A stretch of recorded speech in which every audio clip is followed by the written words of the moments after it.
yeah, it's kind of a reality. We have to understand na parang there has to be some kind of exit strategy for very abusive relationships.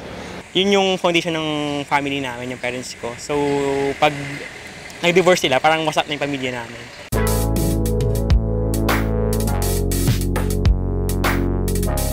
The Philippines is the only country in the world, aside from the Vatican City, that still outlaws divorce. Today, we're gonna find out what our people think about legalizing divorce in our country. I'm in favor of legalizing divorce here in the Philippines kasi there are some people who truly get to know their partners pag kasal na sila, and then yun toxic pala yung partner nila, so para may opportunity silang makaalis pa sa relationship na toxic. Ayun.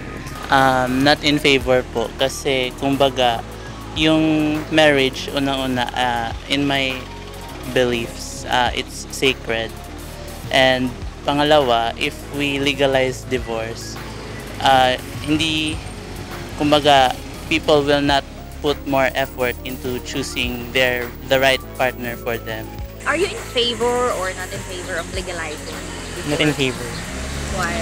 Dahil unang-una na siguro yung factor doon yung religion ko. Kasi Catholic ako, syempre may paniniwala tayo na sacred yung marriage. Tsaka yung, kunyari, mangyari man yun sa akin, kung ma-divorce man yung parents ko, masakit yung para sa akin kasi nga, yun yung foundation ng family namin, yung parents ko. So, pag nag-divorce for me, I am in favor of legalizing the divorce bill. If I have to look at it from the annulment point of view, yung difference ng divorce and annulment is mas costly yung annulment sa divorce, and it requires more time for the couple to actually separate.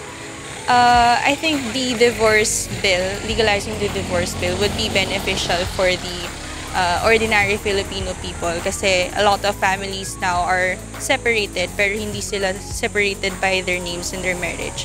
So the divorce bill would actually help these families.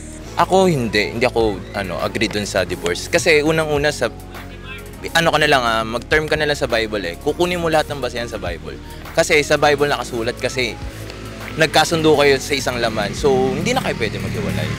Tapos yun nga, kahit man sa batas din naman batas ng tao, hindi ka naman talaga dapat nagkasundo na kayo pareho sa batas, sa West. Tapos, bakit pa kayo maghihiwalay? No. Personally, no. Kasi, as my part kasi, active ako sa church. So, alam naman natin kapag Catholic, so, hindi sila favor. Kasi kapag may divorce na, hindi na nila mapapag-usapan kahit maliit na bagay lang.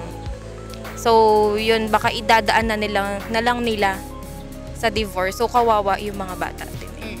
Well, in my opinion, I think I'm leaning towards being in favor of legalizing divorce because I do recognize that there are some relationships that could be considered abusive.